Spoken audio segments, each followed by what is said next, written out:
जय हिंद दोस्तों। आप अगर क्रेडिट कार्ड यूज करते हैं तो आप अब किसी एक पार्टिकुलर कंपनी में बंधे नहीं रहेंगे।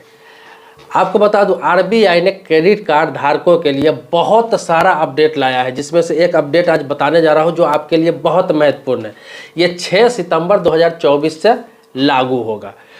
आपकी जानकारी के लिए बता दूं कि आप किसी भी बैंक या नॉन बैंकिंग से आपको क्रेडिट कार्ड जारी किया जाता है। जैसे एचडीएफसी का आपने मिलेनिया क्रेडिट कार्ड ले लिया, या फिर आपने अमेजॉन आईसीआईसीआई कार्ड ले लिया, या फिर आपने एक्सिस बैंक का फ्लिपकार्ट क्रेडिट कार्ड ले लिया। इसके अलावा बहुत सारे नाम से अलग अलग क्रेडिट कार्ड आते हैं। एचडीएफसी का ही फ्रीडम कार्ड आता है क्रेडिट कार्ड में। इसके अलावा एसबीआई का भी बहुत सारे अलग अलग नामों से कार्ड आता है।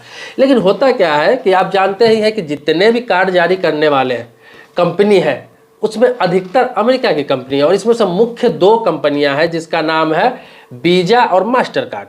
ये जो सिस्टम है, ऑपरेटिंग सिस्टम, जो वीजा और मास्टर कार्ड द्वारा जारी किया जाता है, तो विदेशी कंपनी है। अपने यहाँ भारत में अभी हाल ही में जो चालू किया गया है कुछ साल पहले, जिसे रुपे कहते हैं, रुपे, तो रुपे का भी क्रेडिट कार्ड अब लागू होने लगा है, बटने लगा है। हालांकि आपको बता दूं कि अपने देश के लगभग 65% क्रेडिट कार्ड पर या डेबिट कार्ड मार्केट पर रुपए का ही कब्जा है। अब ये धीरे धीरे हुआ है, लोग लेना पसंद करने लगे हैं, लेकिन पहले मास्टर कार्ड या फिर वीजा कार्ड ही जारी होता था। अब बात क्या है नया, वो बताने जा रहा हूँ कि देखिए है क्या कि अब जैसे एचडीएफसी का मिलेनिया कार्ड आपने ले लिया, वो जारी होता है किसमें? मास्टर कार्ड में जारी होता है, सिर्फ मास्टर और मास्टर कार्ड में जारी होता है। लेकिन कस्टमर को अगर ये ज़रूरत पड़े कि नहीं मैं मास्टर कार्ड यूज नहीं करूँगा, मुझे मिलेनिया कार्ड ही चाहिए, लेकिन वो मुझे वीजा का चाहिए, वो मुझे रुपए में चाहिए, तो ये संभव नहीं है। अभी तक कोई बैंक या नॉन बैंकिंग कोई भी जारी नहीं करता है, कोई भी कंपनियां जारी नहीं करता है। लेकिन आरबीआई ने एक सर्कुलर जारी करके कहा है कि 6 सितंबर 2024 से कोई भी बैंक का कोई भी नाम से कार्ड आता है और उसे या तो वीजा में जारी किया जाता है, या मास्टर कार्ड में जारी किया जाता है, या रुपए में जारी किया जाता है। लेकिन कस्टमर को अगर लगे कि नहीं मैं मास्टर कार्ड नहीं लूँगा, मैं वीजा कार्ड लूँगा, लेकिन मेरा कार्ड उसी नाम से होना चाहिए, सेम वही फैसिलिटी होना चाहिए और वही होना चाहिए। मान ली कि एचडीएफसी फ्रीडम कार्ड जारी करता है तो पार्टिकुलर किसी एक कंपनी में जारी करता है, वीजा या मास्टर कार्ड या फिर रुपए। लेकिन अगर कस्टमर ये कहे कि नहीं मुझे रुपए में चाहिए फ्रीडम कार्ड एचडीएफसी का, या फिर वीजा में चाहिए, या फिर मास्टर में चाहिए, मतलब कस्टमर पसंद करेगा कि मुझे कौन सा कार्ड चाहिए, रुपए चाहिए, मास्टर चाहिए या वीजा चाहिए, ये कस्टमर, या फिर अमेरिकन एक्सप्रेस चाहिए, मतलब कस्टमर तय करेगा। तो कस्टमर जो फॉर्म में भरेगा उसी कंपनी का, उसी नेटवर्क का कार्ड उसको मिलेगा। अब ये नहीं कि बैंक है कोई भी कार्ड थमा दिया, मन करता है तो वीजा आपको थमा देता है, मन करता है तो मास्टर कार्ड थमा देता है, मन करता है तो रुपए थमा देता है, मन करता है तो अमेरिकन एक्सप्रेस, कुछ भी थमा देता है आपको, और आप ले लेते हैं। आपको इससे कोई मतलब नहीं रहता, आपको सिर्फ मतलब रहता है कि मेरा काम होना चाहिए, पैसा निकलना चाहिए। लेकिन ये चीज़ मायने रखता है, क्योंकि रुपए जो है अपने इंडियन कंपनी है, भारतीय कंपनी है, जिसे एनपीसीआई ने तैयार किया है, national payments corporation of India, जिसे एनपीसीआई कहते हैं। तो ये हमारा भारत का नेटवर्क है, और रुपए भी बहुत अच्छा कार्य कर रही है। और इसमें मान ली किसी प्रकार की कोई समस्या आती है, दिक्कत आती है, कोई बात होता है, कुछ भी है, तो हमारे देश का है और इसका राजस्व भी हमारे देश में रहता है। तो कोशिश करना चाहिए कि जो स्वदेशी चीज़ है उसे यूज करना चाहिए।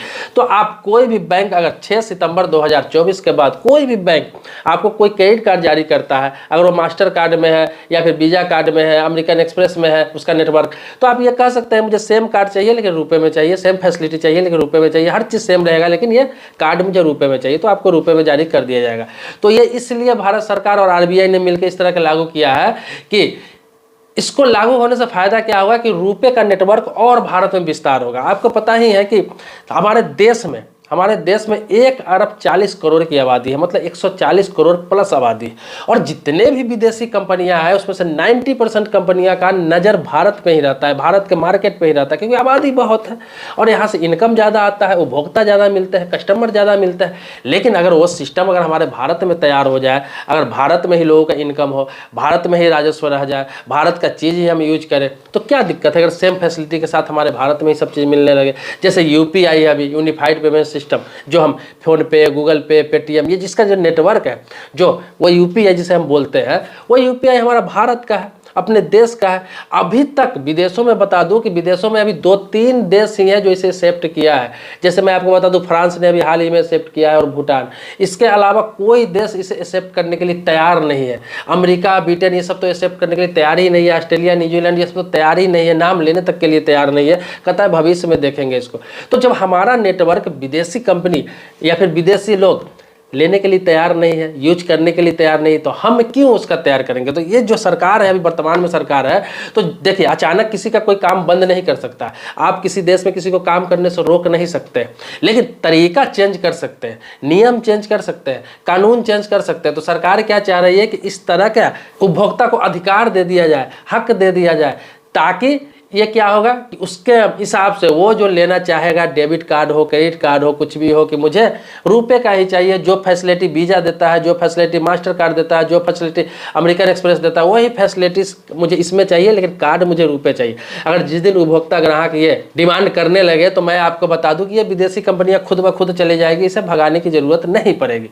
तो सरकार कुछ ना कुछ दिमाग लगाती रहती है, RBI दिमाग लगाता रहता है, लेकिन इसके लिए आपको भी सहयोग करना जरूरी है। तो ये 6 सितंबर 2024 से लागू होगा, मतलब सितंबर तक आप वेट करिए इसका। ये बहुत ही इन्फॉर्मेशन वाली वीडियो था, बहुत ही इन्फॉर्मेटिव था, इसीलिए मैं आपको बताना जरूरी समझा। आप जानते ही हैं कि बैंकिंग से संबंधित हो, लोन हो गया, फाइनेंस हो गया, इंश्योरेंस, पोस्ट ऑफिस, इन्वेस्टमेंट, ये इस तरह के कोई भी टॉपिक होता है, कोई भी इस पर अपडेट आता है, कोई जानकारी आता है, या फिर कुछ आपको पूछना है, जानना है, कमेंट बॉक्स में आप लिखते हैं, तो उस टॉपिक पर मैं वीडियो जरूर बनाता हूँ। उसी कड़ी में ये एक वीडियो था। सब्सक्राइबर नहीं है मेरे अभी तक तो चैनल को सब्सक्राइब कीजिए, बगल में बेल घंटी उसको भी दबा लीजिए। लेकिन पुराने सब्सक्राइबर थे, इसके लिए कोटि कोटि धन्यवाद देता हूँ, आभारी हूँ आपका। मिलते हैं नेक्स्ट वीडियो में एक नए मुद्दे के साथ, तब तक के लिए शुक्रिया, धन्यवाद। जय हिंद दोस्तों।